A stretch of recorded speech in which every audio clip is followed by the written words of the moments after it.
پیارے بچوں، آج میں آپ کو سناؤں گی ایک بیوقوف گدھے کی کہانی۔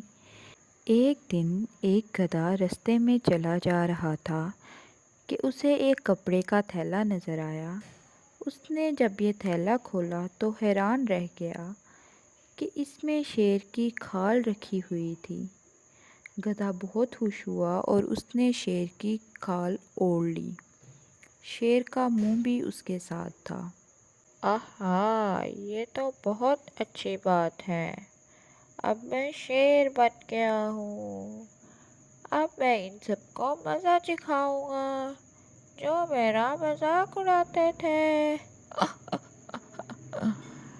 گدھا بھاری قدموں سے جنگل میں داخل ہوا۔ پہلا جانور جس نے شیر کو دیکھا وہ تھا ہرن۔ شیر! ہرن کانپتے ہوئے بولا اور خوف زدہ ہو کر درختوں کی طرف بھاگ گیا۔ کتنا مزہ آ رہا ہے۔ گدھے نے اپنی کامیابی پر خوش ہو کر کہا۔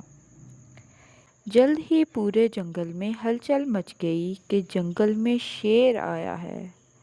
بندر خوف زدہ ہو کر ایک درخت سے دوسرے درخت پر دوڑنے لگا۔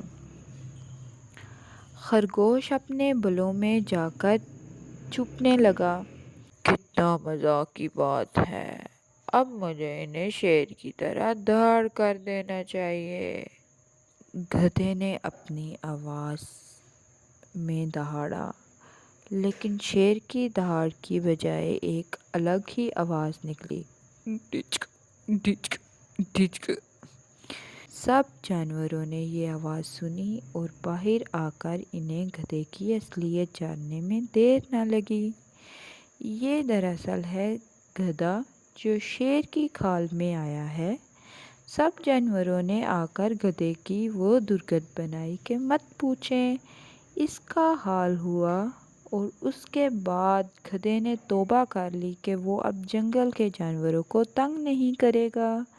بیوقوف گدھا جب تک چپ رہا اس نے بھرم قائم رکھا، جیسے ہی وہ بولا فوراً پکڑا گیا۔ یہ تھی ہماری کہانی۔